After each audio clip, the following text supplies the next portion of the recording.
Bienvenidos a todos y todas. En esta ocasión vamos a desarrollar un ejemplo de consolidación correspondiente al año 2011. Esta información ha sido tomada del libro de inversiones permanentes en acciones comunes con el objeto de explicar todos los pasos que se han estado analizando en clases y poder encontrar a través de ello la secuencia que debe utilizarse para las tres etapas del proceso de consolidación. Estas tres etapas, como ya hemos dicho, que son preparación de la información, acumulación y elaboración y presentación de los estados financieros consolidados. El ejemplo está situado en el año 2011 y para ello es necesario tomar en consideración algunos aspectos que hemos puesto como condiciones bajo las cuales se desarrolla el ejemplo.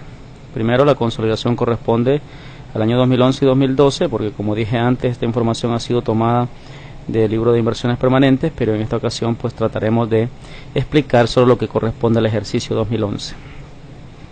El objeto es elaborar un juego completo de estados financieros. Eso significa un balance general, un estado de resultado, un estado de cambios al patrimonio, un flujo de efectivo y las notas explicativas, desde luego. La empresa matriz posee una participación del 91% sobre la subsidiaria. Esto significa que el interés minoritario pues representa un 9%. El método que ha sido utilizado para preparar la contabilidad, que desde luego la contabilización de la inversión en los estados financieros individuales de la compañía matriz, es el método de participación. Muy bien. Tres etapas son las necesarias para lograr una consolidación, y dentro de la primera, que es la preparación de la información, como hemos explicado, se necesitan 7 procedimientos para lograr efectividad y sobre todo razonabilidad en los estados financieros. El primer paso de la etapa número 1, que es la preparación de la información, es la obtención de los estados financieros individuales. Aquí presentamos los estados financieros individuales.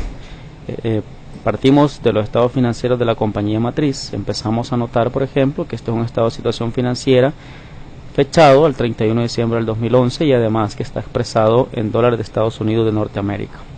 Esto ya es importante, es parte de la verificación que se está haciendo de los estados financieros justamente cuando se obtienen estos. Al revisar la información comenzamos a notar que están incorporadas todas las cuentas de activos. Además posee una clasificación entre activos corrientes, activos no corrientes, y algo sumamente importante es que la empresa sí efectúa o lleva un control de partes relacionadas. Aquí podemos observarlo dentro de las cuentas por cobrar, las partes relacionadas por cobrar perteneciente al corriente. Si bajamos un poco, podemos notar que ya dentro de los activos no corrientes observamos la inversión permanente. La inversión permanente con su respectiva subcuenta, valor contable, participación en los resultados, fondos de comercio. Esto es justamente lo que nos está llevando a la obligatoriedad de tener que preparar la consolidación. Bueno, ahí finalizan los activos. Tenemos un total de activos. El estado financiero ha sido verificado para analizar que este cuadra y hemos logrado determinar que sí, que no hay ninguna diferencia o variación en la sumatoria algebraica que corresponde. En cuanto a los pasivos, también tenemos los pasivos corrientes y los pasivos no corrientes, y notarán que al igual que en los activos tenemos un control de partes relacionadas por pagar. Ya he explicado que esto es importante para lograr facilidad en el proceso de consolidación. Este sería entonces el estado financiero individual correspondiente a la matriz, llámese balance general. También hemos recibido el estado de resultados. El estado de resultados está fechado siempre el 31 de diciembre del 2011, expresado en dólares de Estados Unidos de América, y tiene una peculiaridad. Hay una separación importante entre los ingresos que corresponden a las personas ajenas al grupo y también los ingresos que se han desarrollado con las partes relacionadas. Si notan ustedes, aquí aparecen unos ingresos por $1.015.200 que corresponden a parte relacionada. Por correlación, también existe una separación en el costo de venta. Aquí están los costos de ventas comunes y aquí el costo de venta que corresponde a las partes relacionadas. El estado de resultados se desarrolla con normalidad hasta establecer cuál es la utilidad del ejercicio que corresponde a la empresa matriz o empresa inversionista. Aquí están situados los otros ingresos y no hay que perder de vista que en estos 496.853 está incorporado posiblemente la participación en los resultados, según el informe de los resultados obtenido al cierre de este año. una cosa que será utilizada más adelante cuando estemos ya en el punto 6 y 7. Esos corresponden a los estados financieros de la empresa matriz. Ahora nos situamos en los estados financieros de la empresa subsidiaria. La empresa subsidiaria, al igual que la matriz, tiene una clasificación entre partes relacionadas. Estamos observando ahora mismo el estado de resultados. Note usted que también el estado de resultados de la subsidiaria está expresado en dólares de Estados Unidos, lo que significa que no necesitamos hacer una conversión de estados financieros, porque ambas monedas están, mejor dicho, ya en moneda funcional. Poseen la misma fecha, están fechados de igual manera, lo que significa que no hay un procedimiento adicional que hacer, y además se cumple con un requerimiento de la normativa internacional. Como dije, los ingresos están clasificados entre ingresos ordinarios comunes y los ingresos que se han desarrollado con las partes relacionadas, que en este caso es su compañía matriz. El costo de venta, de igual manera, clasificado entre costo de venta comunes y costo de ventas con partes relacionadas, hasta establecer la utilidad del ejercicio. Una utilidad que ha debido servir de base para poder calcular la participación en los resultados. Inmediatamente pasamos al balance general correspondiente a la compañía subsidiaria. No pierdan de vista que apenas estamos obteniendo los estados financieros individuales. Ya aquí aparece de igual manera los efectivos, las diferentes cuentas de inventario que la empresa posee, clasificados entre corriente y no corriente, y también nos encontramos al verificar que utilizan las partes relacionadas como forma de control de las operaciones que se hacen entre compañías. También esta empresa posee una inversión permanente, pero es de carácter simple, por lo tanto esta quedará incorporada en los estados financieros consolidados como parte de las inversiones que la empresa posee. Ya sobre los pasivos, también hay una clasificación de pasivos corrientes. Las partes relacionadas siempre están presentes, y aquí aparece el patrimonio participado, desde luego, que es donde la inversión permanente está mostrando la porción que le corresponde al inversionista. Hemos visto ya los estados financieros individuales, y aquí es donde hacemos todas las verificaciones que se platicaron en clases y nos permite llegar a estas conclusiones. Las empresas no presentan amenaza en su negocio en marcha. Esto significa que por las fechas que hemos observado, además por los montos que están situados en el patrimonio, pues no se nota que exista alguna quiebra técnica o algún indicio que permita que las empresas estén amenazadas en su negocio. Las cifras están expresadas en dólares de Estados Unidos. Ya he explicado que esto significa que no deberíamos o no debemos hacer una conversión de los estados financieros porque ya están en moneda funcional. Existe uniformidad en las fechas porque los estados financieros poseen la misma fecha, no hay variación en eso, y eso nos permite cumplir con la normativa y además poder iniciar el proceso de consolidación.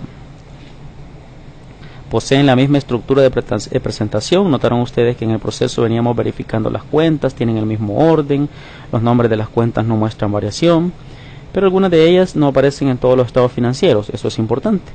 Significa que cuando estemos vaciando esto tenemos que tomar en consideración que en un estado financiero hay cuentas que no están en el otro, y esto pues deberá tomarse en consideración a la hora de vaciarlo en la hoja de trabajo.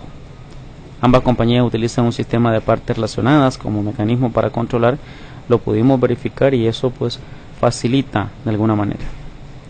Ya que hemos obtenido los estados financieros individuales y hemos hecho las verificaciones correspondientes, pasamos directamente al paso número 2, determinación de la relación de control. Hemos dicho que en este caso hay algunas actividades que desarrollar. En primera, establecer el esquema que nos permite observar quién controla a quién. Ahora que se trata de solamente dos empresas, podemos observar que la compañía matriz tiene el 91% en la subsidiaria. Alguien más es dueño del 9%.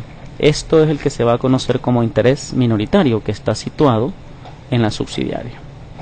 Con esto podemos determinar el tipo de relación, que es una relación directa, además que la empresa matriz tiene un control equivalente al 91% sobre la subsidiaria, que existe un interés minoritario, y que cuando las operaciones vayan de la empresa matriz hacia la subsidiaria se entenderán descendentes, y cuando vayan de la subsidiaria hacia la matriz, ascendentes. Como no hay más empresas, no cabe la posibilidad de que existan operaciones de tipo horizontal. Esto nos permite un poco de claridad sobre la forma en que gira el control, pero adicional a esto también necesitamos estar conscientes de que el método de participación ha sido utilizado apropiadamente. Entonces hacemos una prueba. Vamos a utilizar la fórmula sumando el valor contable que aparece desde luego en el estado financiero de la compañía matriz, más la participación en los resultados, y estos dos valores los vamos a dividir entre el patrimonio que tiene la empresa subsidiaria.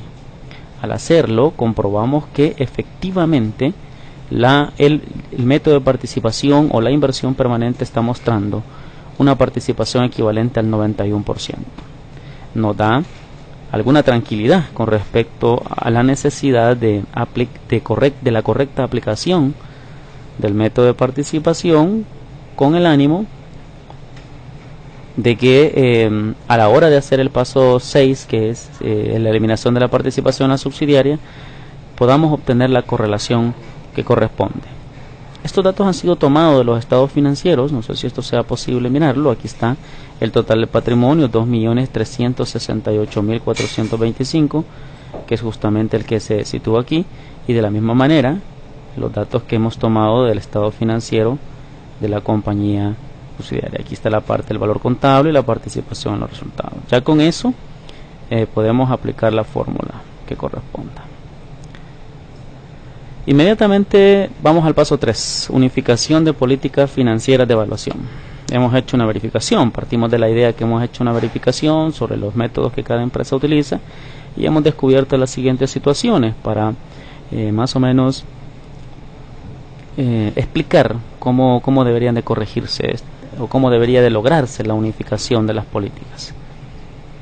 Por eso dice el enunciado que al evaluar los métodos utilizados por la empresa en proceso se determinan las siguientes diferencias: que la subsidiaria utiliza el método de suma dígitos como política para depreciar un mobiliario y equipo cuyo valor histórico es de 700.000, mientras que la empresa aplica para este mismo tipo de bienes el modelo de línea recta.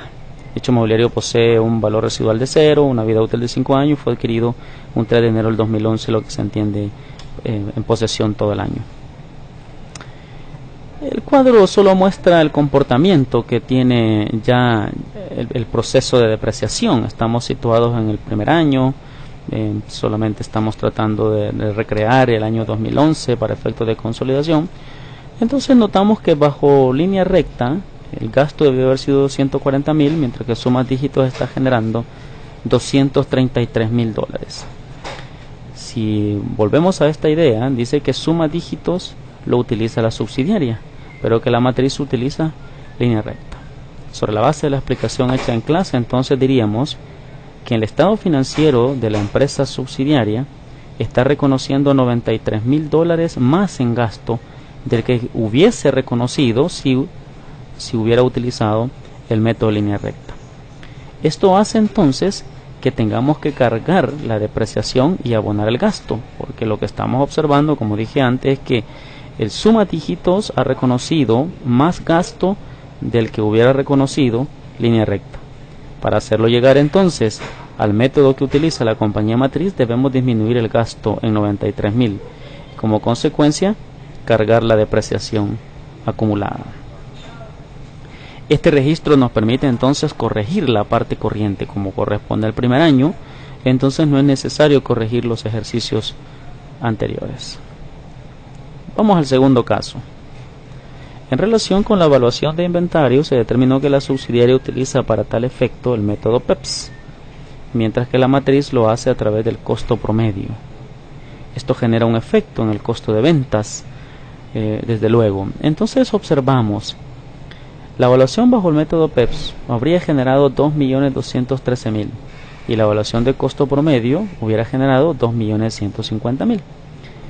Dice que la subsidiaria está utilizando PEPS. Entonces este dato es el que aparece registrado en el estado financiero individual. Este dato es el que debiera registrarse si aplicáramos el mismo método que utiliza la matriz, que dice que lo hace con costo promedio. Viéndolo desde esta perspectiva, significa que la subsidiaria ha reconocido más costo de venta del que hubiera reconocido si hubiera utilizado el método del costo promedio. La diferencia es por 63.135. Nos hace suponer entonces que tenemos que disminuir el costo, y efectivamente aquí podemos observar el registro contable. Abonamos el costo de venta con 63.135 y cargamos el inventario con 63.135. Esto nos está permitiendo avanzar en la primera etapa. No olviden, preparación de la información. Estamos en el paso 3, unificación de políticas de evaluación. El tercer caso de esta unificación de políticas está en relación a la estimación para cuentas incobrables. Dice que las empresas utilizan métodos diferentes, y al evaluar el efecto económico se determinó que la subsidiaria aplicó el método de porcentaje sobre ventas y la matriz antigüedad de saldos, que la diferencia que se está produciendo entre los dos métodos es por 25.175.03. Al compararlo observamos esto. Porcentaje sobre venta está generando 67.975, pero si la subsidiaria hubiese utilizado antigüedad de saldos igual que lo hace la matriz, hubiese generado 42.000. Otra vez tenemos un fenómeno de más gasto en la subsidiaria en relación al método que utiliza la compañía matriz. La diferencia por 25.175. Bien, corremos entonces el ajuste. Como tenemos que disminuir el gasto, como notarán, abonamos el gasto de venta con 25.175 y cargamos la estimación para cuentas incobrables. Con ello ya hemos logrado determinar todas las diferencias que existen en cuanto a unificación de políticas, pero sobre todo habremos logrado dos objetivos: evitar la contradicción que se pueda propiciar como consecuencia de creer que para el cálculo de la estimación se pueden utilizar más de un método al mismo tiempo, y también corregir el efecto económico corriente que tiene como resultado una consecuencia en las utilidades o en los resultados del ejercicio corriente. Bien, avanzando, llegamos al paso número 4, conciliación y ajuste de operaciones entre compañía. Como hemos platicado en clases, la conciliación y ajuste de operaciones entre compañías tiene a la base la necesidad de determinar la igualdad que existen en los saldos, de tal manera que si descubriésemos que los saldos son iguales, no habría necesidad de correr ajustes. Solo cuando exista desigualdad, entonces tendrá que hacerse tanto registros como sean necesarios para que estos saldos sean iguales. Aquí hemos hecho un comparativo para ver las relaciones que existen y poder notar si hay o no igualdad. Por ejemplo, de la matriz hacia la subsidiaria hay una cuenta por cobrar. Cuentas por cobrar de la matriz hacia la subsidiaria por 220.050. Hoy vemos la correlación. De la subsidiaria, las cuentas por pagar de la subsidiaria hacia la matriz, 220.050. Notamos entonces que los saldos son iguales. Esto significa que no hay necesidad de correr un ajuste. De igual manera, de la subsidiaria hacia la matriz hay una cuenta por cobrar de 375, y de la matriz hacia la subsidiaria una cuenta por pagar por 375. En total tenemos una deuda relacionada de 595.050 en ambas partes, sin diferencias. Por lo tanto, nuestro trabajo se termina justamente ahí, en la verificación, en tanto que no es necesario hacer ningún ajuste. Hacemos lo mismo con los ingresos, costos y gastos. Verificamos que tanto las empresas, en una empresa se reconozca la venta y en la otra se reconozca la compra. Partimos entonces del supuesto que ese trabajo se ha efectuado y hemos determinado que efectivamente estos valores han sido registrados tanto en la compañía matriz como en la compañía subsidiaria, descubriendo que la compañía matriz ha generado un total de $1.015.200 en venta durante el año y un costo total de 639. La subsidiaria, por su parte, tiene hacia la matriz un ingreso total de 126.500 con un costo de 82. y hay unos servicios que fueron prestados de la subsidiaria a la matriz por 56.640. Como dije, ya que hemos verificado que los saldos están iguales, entonces procedemos al paso número 5, que en todo caso, como también se ha explicado, el paso número 4 tiene por objeto preparar la información para que el paso número 5 tenga vida. Paso número 5, eliminación de operaciones entre compañías. Sumamente importante por la distorsión que esto pudiera propiciar en los estados financieros consolidados, la idea de que existen deudas autogeneradas, ingresos autogenerados, costos autogenerados o utilidades autogeneradas. Por ello, es necesario lograr esta eliminación. Noten que hemos tomado el mismo cuadro de las deudas en vista de que éstas se encuentran iguales. Al ser iguales, el primer paso que vamos a lograr es eliminar las deudas. Entonces tomamos el cuadro, además, como ya existe igualdad, entonces nos situamos en los totales. Basta con que tomemos el total de las deudas que existen relacionadas entre las empresas y, como dije, necesitamos cargar aquellas que son acreedoras y abonar las que son deudoras. Desde ese punto de vista, el registro, como lo pueden notar, hemos cargado partes relacionadas, cuentas por pagar, con los 595.050 y hemos abonado partes relacionadas por cobrar con los 595.050. Con ello hemos eliminado las deudas. Ahora procedemos a la eliminación de los ingresos, los costos y las utilidades que no se han realizado en el proceso. El primer punto, que está relacionado con los ingresos que previamente veíamos, es que durante el año 2011 la empresa subsidiaria prestó servicios a la compañía matriz por un total de 56.640. Esta última registró dicho servicio como gastos de venta. Hay una aclaración ahí para que procedamos a la eliminación. Note que la eliminación en cuanto a ingresos se vuelve simple. Cargamos ingresos con partes relacionadas con los 56.640, es una cuenta acreedora que al cargarla se está eliminando, y abonamos los gastos de venta, M en este caso, porque no los traíamos controlados con partes relacionadas, con 56.640. Muy bien, allí hemos corregido o hemos eliminado ya los ingresos relacionados a servicios. Ahora, el siguiente punto tiene que ver con las ventas que se hicieron de la matriz hacia la subsidiaria. Veamos el planteamiento. La empresa matriz vendió a su subsidiaria durante el año 2011 mercaderías por un total de 1.015.200, con un costo asociado de 639.000. A la fecha en que estamos desarrollando esta consolidación, partimos de la idea de que la mercadería ya se había comercializado con terceros a un precio de 1.200.000. Entonces, ojo que tenemos una venta total, lo que también se entiende como una realización total. Este cuadro ya es un poco familiar para ustedes. Aquí aparece la información tal como se comportó según los estados financieros individuales de las empresas. Es una especie de resumen. Aquí aparecen las ventas que la matriz hizo hacia la subsidiaria.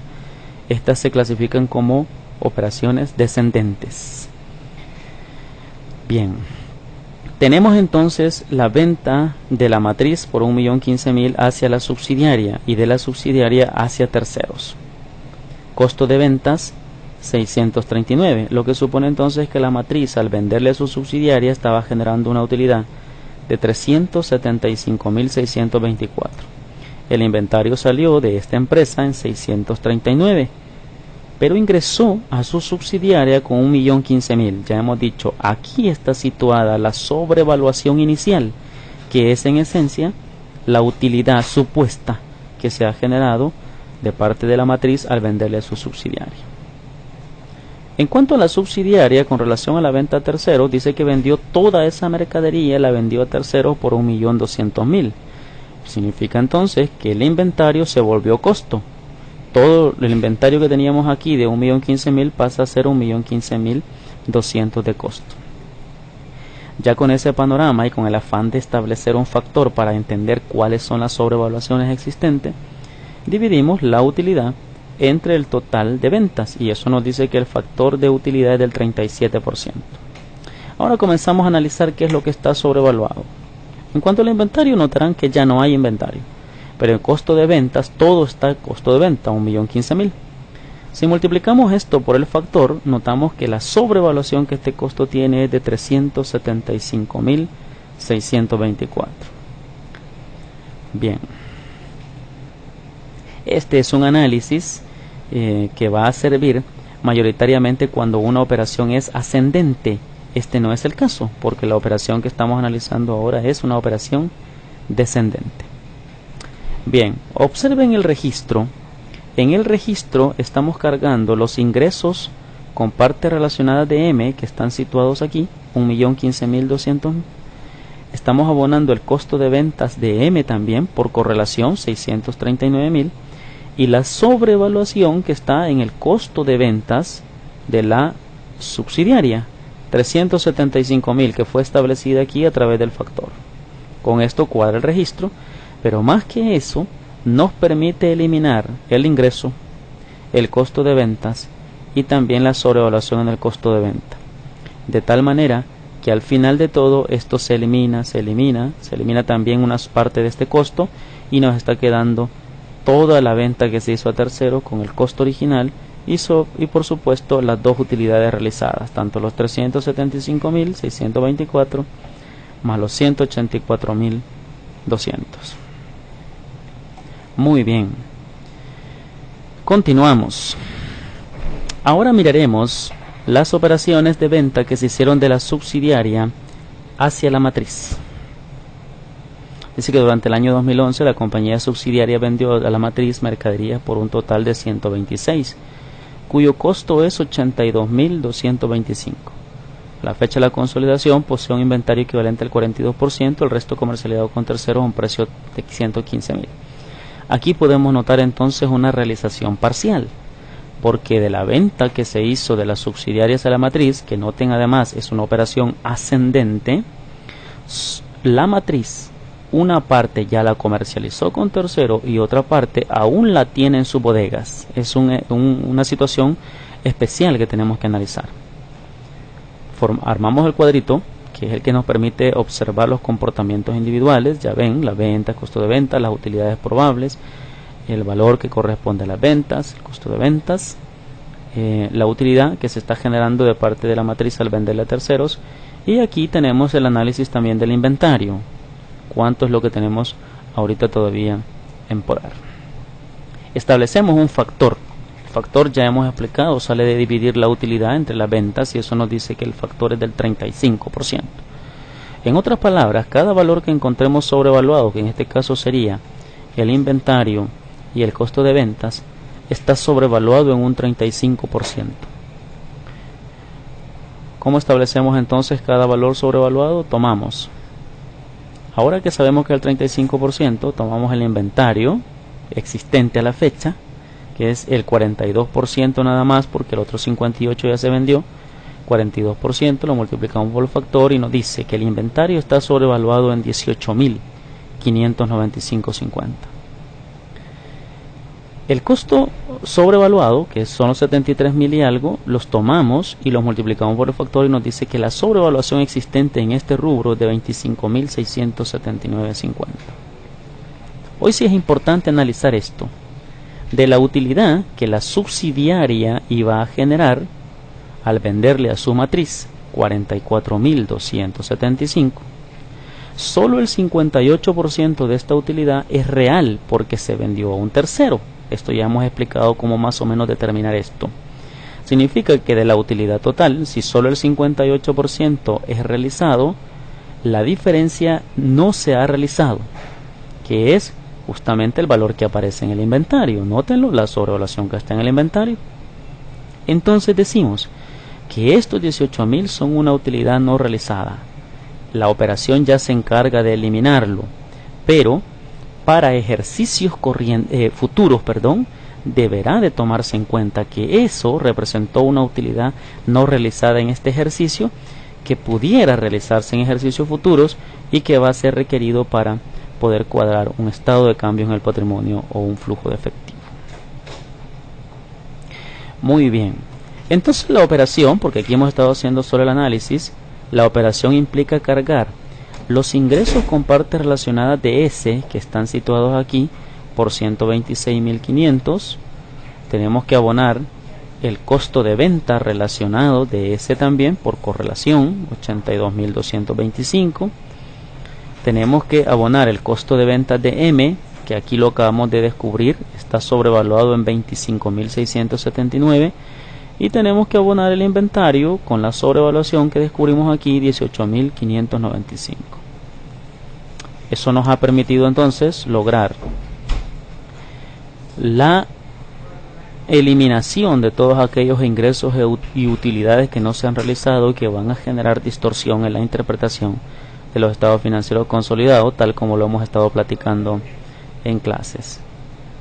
Viene el paso 6 enseguida. Este paso, que es de los últimos que hemos estado mirando, pero que además hemos dicho que es sumamente importante por el efecto enorme que esto puede ocasionar en la distorsión de los consolidados, que es justamente la eliminación de la participación en la subsidiaria y reconocimiento del interés minoritario. En primera, hay que observar que ya el método de participación ha reconocido su parte en los resultados del ejercicio corriente de la subsidiaria. Y eso puede estar ocasionando una duplicidad quizás en los ingresos. Por eso dijimos que el primer paso del subproceso, el procedimiento de este paso número 6 es hacer una reclasificación del informe de los resultados para poder evitar que se dupliquen las utilidades. Entonces calculamos esto, tomamos la utilidad de la subsidiaria, 419.000, esto aparece según el estado de resultados que teníamos al inicio, y lo multiplicamos por la participación, 91%. Nos dice entonces que de estos 419, $381.000 le corresponden a la compañía matriz. Si lo imaginamos, el estado, el registro contable que se hizo cuando estábamos reconociendo el informe de los resultados, nosotros estábamos considerando que existe un reconocimiento de participación en los resultados de 381.749 con respecto a los otros ingresos. Para evitar entonces la duplicidad que se puede dar en estas utilidades, vamos a hacer una reclasificación que implica fundamentalmente darle vuelta al registro contable. Vamos a cargar ahora los ingresos, siempre con esa participación, los 381.000, contra las inversiones permanentes, participación en los resultados. Evita entonces que esto pueda lograr una duplicidad en los ingresos que se están reconociendo. Ya esto también lo hemos explicado un poco en clases.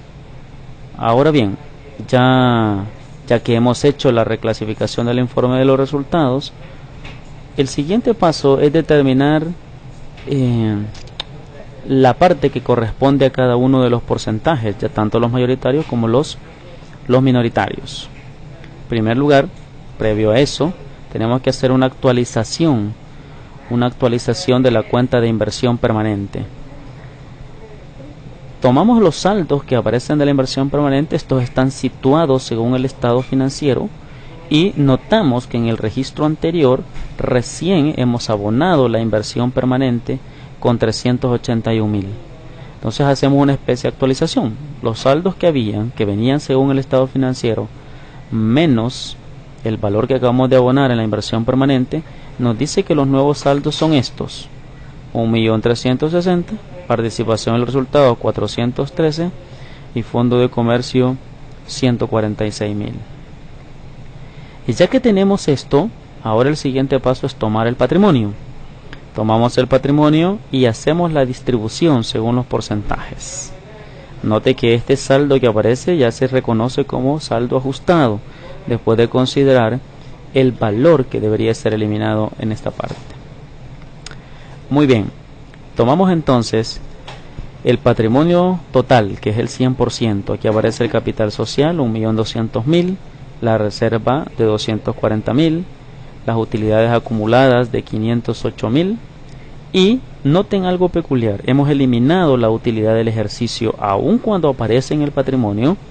Nosotros no la hemos incorporado porque esta utilidad va a ser generada a través del estado de resultados consolidado. Entonces, en palabras simples, hemos dejado incorporados solo los valores acumulados.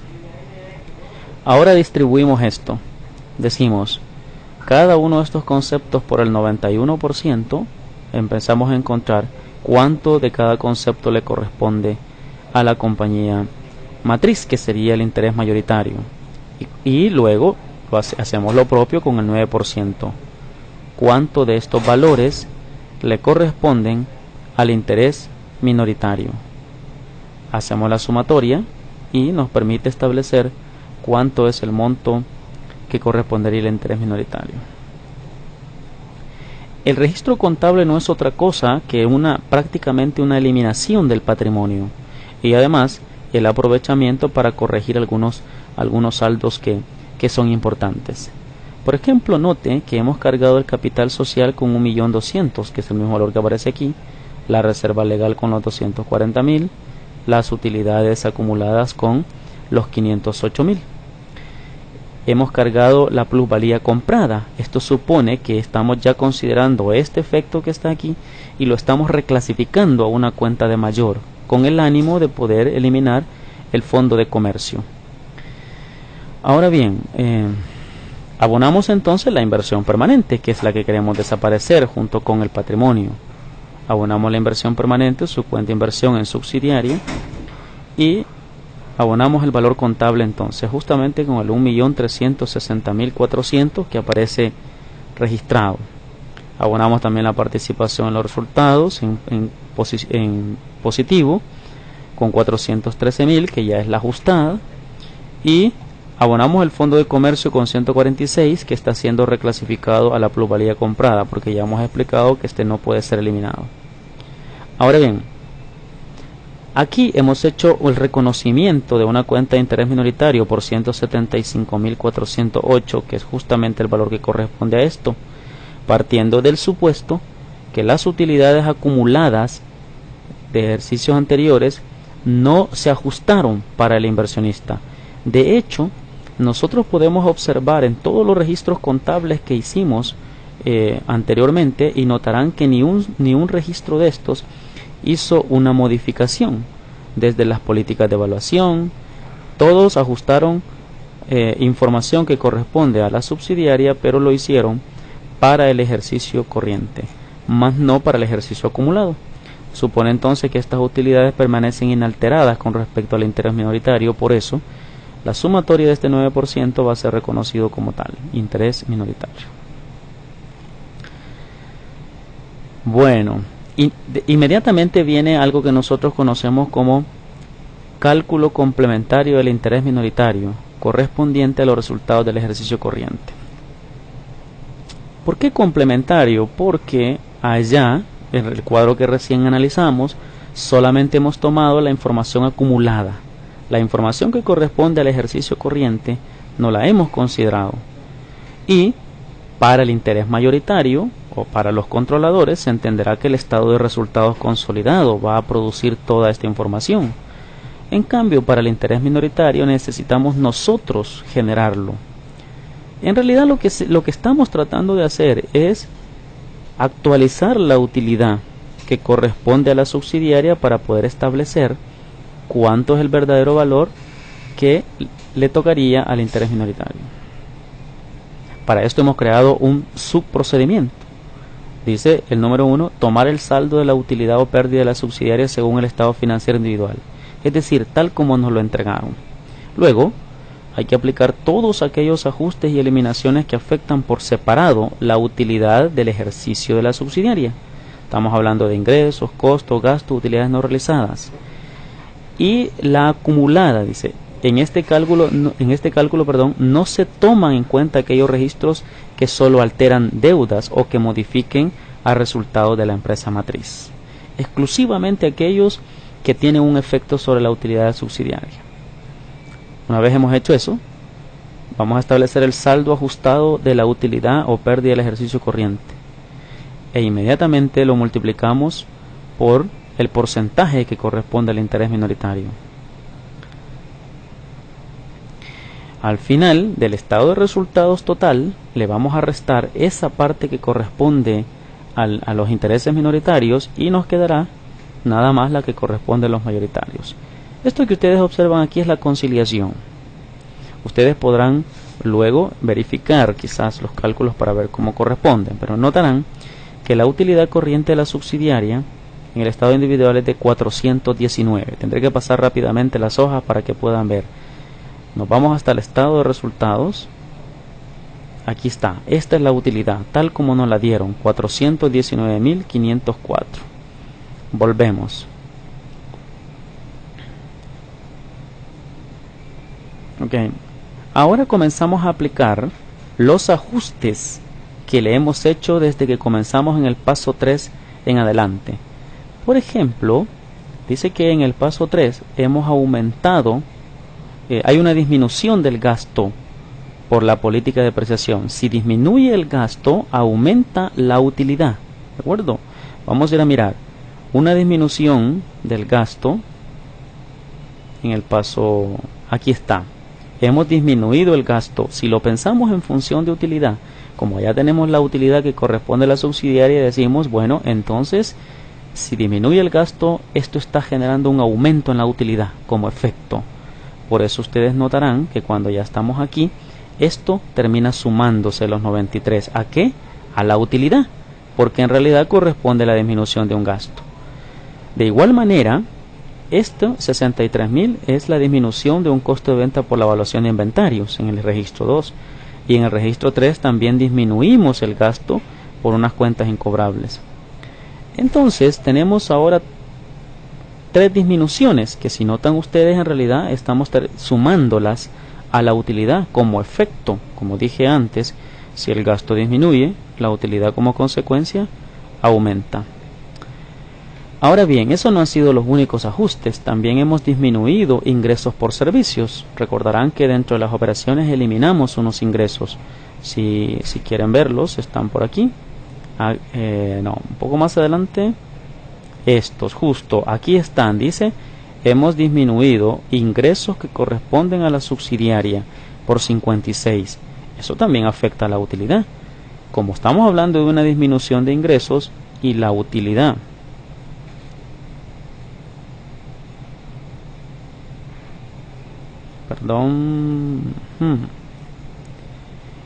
y la utilidad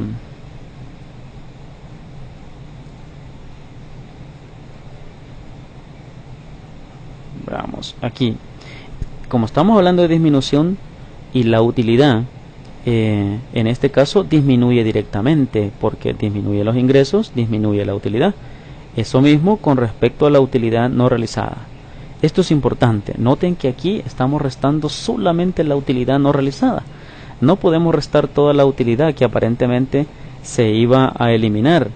Se iba a eliminar como consecuencia de la operación que la subsidiaria hizo a la matriz, sino que estamos eliminando solamente la porción de la utilidad no realizada. Por eso es necesario hacer este cuadrito que teníamos aquí, este cuadrito, para analizar la porción que corresponde a la utilidad no realizada. Bien, entonces esto es lo que se entiende como una conciliación. En realidad lo que estamos haciendo es calculando el interés minoritario. Ya la utilidad tomada desde esta perspectiva la ajustamos con cada uno de estos valores y al final nosotros generamos cuál es la utilidad ajustada que debería de existir a esa fecha. Esto significa que sobre este valor debemos de calcular el interés minoritario que corresponde. Ahora bien, aquí lo que hay es un resumen de los ajustes, esos mismos que estábamos analizando allá, aparecen aquí en resumen. Esos ajustes que en realidad nos permiten ver cuáles son las cosas que hemos eliminado. Ya una vez hemos calculado el interés minoritario, una vez hemos analizado hemos hecho todos los ajustes y operaciones, es decir, hemos preparado la información apropiadamente. El siguiente paso es la acumulación. Y para la acumulación tenemos que elaborar una hoja de trabajo que nos permita poder, como su nombre lo indica, acumular todos los datos que corresponden a la empresa matriz y a la compañía subsidiaria. Esto también lo hemos explicado ya en clases. Aquí vaciamos la información que corresponde a la compañía matriz, esto como una T de cuenta, aquí mismo simulamos la balanza. Quiero que noten la simulación de la balanza. Aquí está vaciado el balance general y en esta parte vaciado el estado de resultados. Pero notarán que la utilidad del ejercicio no aparece incorporada. Es decir, ha sido suprimida con el objeto de que, aquí aparece, con el objeto de que no se vaya a duplicar, porque esta utilidad que aparece es justamente la diferencia entre estos ingresos y estos costos. Tampoco aparece como parte final del estado de resultados. A cambio, entonces, queda como que esto se tratara de una balanza de comprobación. De igual forma lo hacemos para la empresa subsidiaria. La empresa subsidiaria, vaciamos la información que corresponde al balance general, eliminamos la utilidad del ejercicio y vaciamos también el estado de resultados.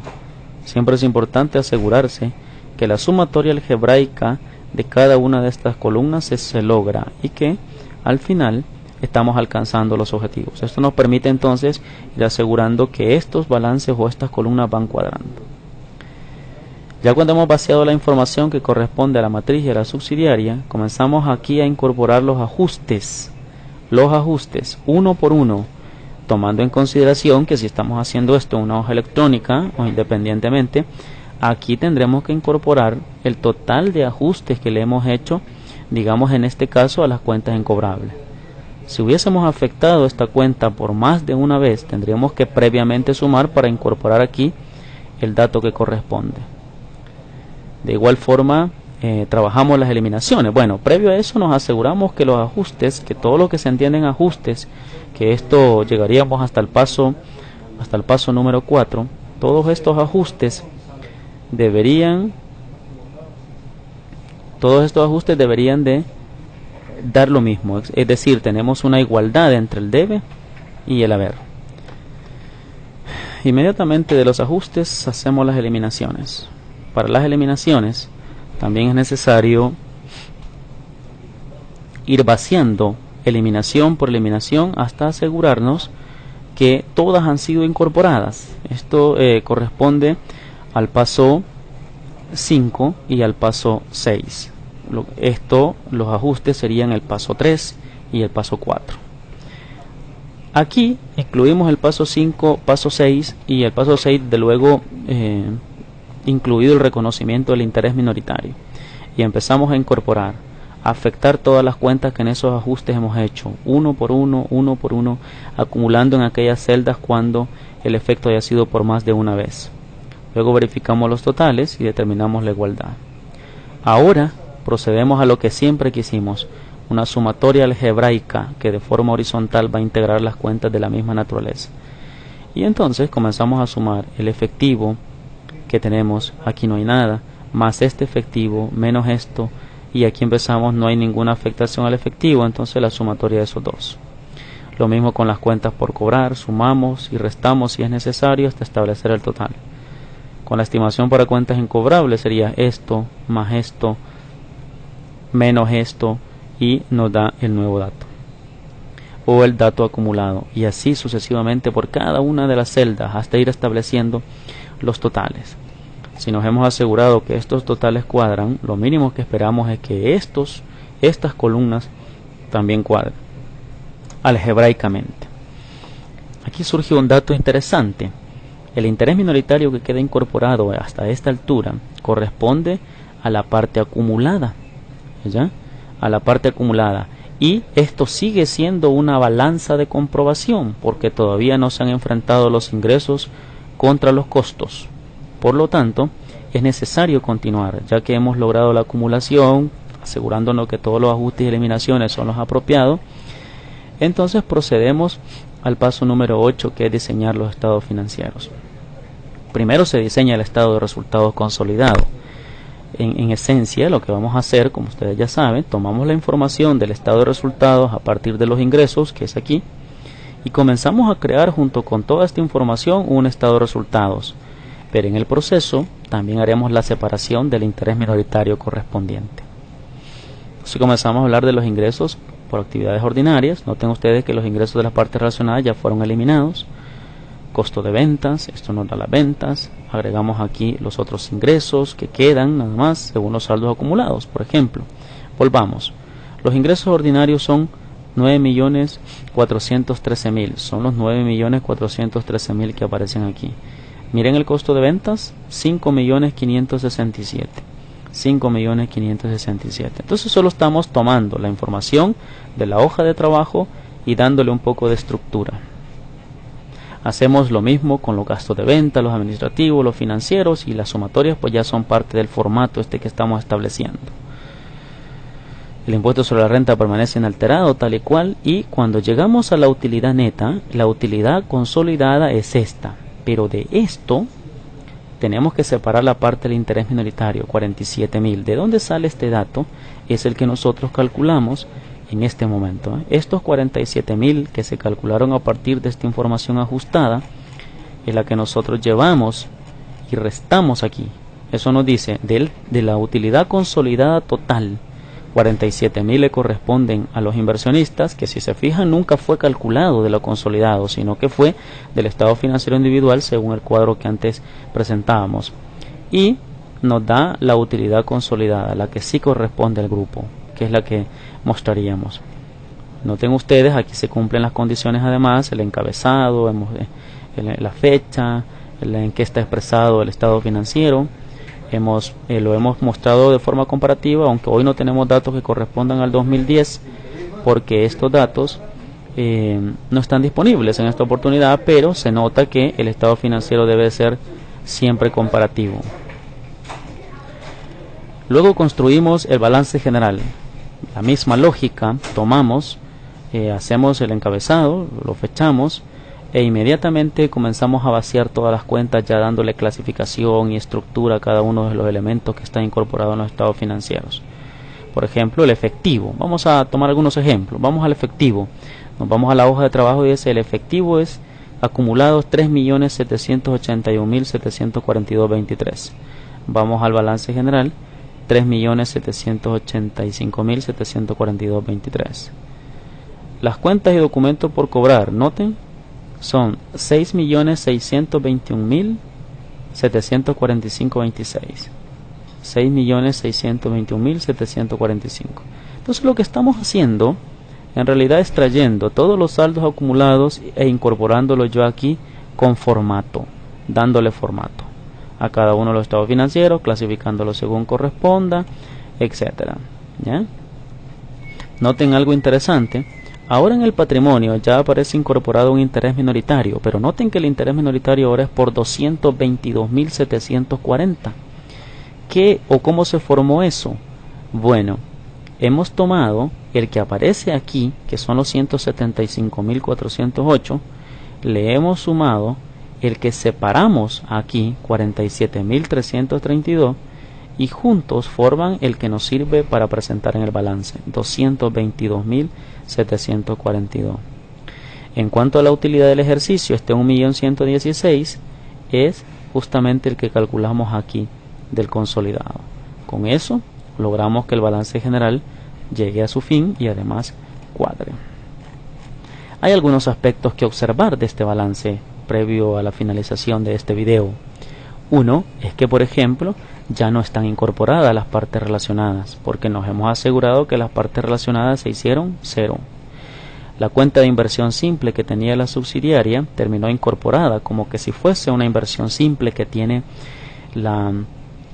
el grupo empresarial o el estado financiero consolidado. Las partes relacionadas no aparecen, tampoco aparece la inversión permanente en subsidiaria. Como dije, la única que aparece es esta inversión simple que le pertenecía a la subsidiaria. Tampoco en los pasivos aparecen las partes relacionadas. Esto significa que hemos hecho un procedimiento apropiado de eliminación. Y finalmente el patrimonio, que ya lo observábamos, aparece ya segregado. Estos conceptos son los que pertenecen a la empresa matriz, y el interés minoritario separado, calculado apropiadamente. Como notarán, el estado financiero cuadra sin mayor esfuerzo, en tanto que el estado de resultados tiene los datos que corresponden y la hoja de trabajo ha sido verificada y cuadrada apropiadamente. Esto es, en términos generales, un proceso de consolidación. A partir de aquí es cuando como suponemos que es el primer año, ¿verdad?, es cuando comienza la construcción del estado de cambios en el patrimonio. Si suponemos que este es el primer año en el que las empresas nacen y toda esa historia, un estado de cambios del patrimonio terminaría siendo la misma información que aquí observamos, porque no ha habido variación, o todo se establecería como variación desde cero en cambio. Y la misma forma un flujo efectivo. Pero ya cuando estamos pensando en un año recurrente de consolidación, deben de tomarse en cuenta este estado financiero consolidado es el que va a servir como referente comparativo con el siguiente estado financiero consolidado que se construya, llámese balance general, para que juntos permitan la construcción de un estado de flujo de efectivo consolidado y de un estado de cambios en el patrimonio. Enseguida intentaremos explicarles la continuación de este registro que corresponde al año 2012, en donde ya podremos observar ajustes que se hacen a utilidades de ejercicios anteriores que no se han realizado, y también cómo se toma esta información, se actualiza a través de aquellas operaciones realizadas durante el año, y cómo mediante esos efectos se puede construir un estado de cambios en el patrimonio y un estado de flujo de efectivo. Gracias por acceder a este video, espero que haya sido ilustrativo para todos ustedes. Les agradezco por la atención. Hasta la próxima.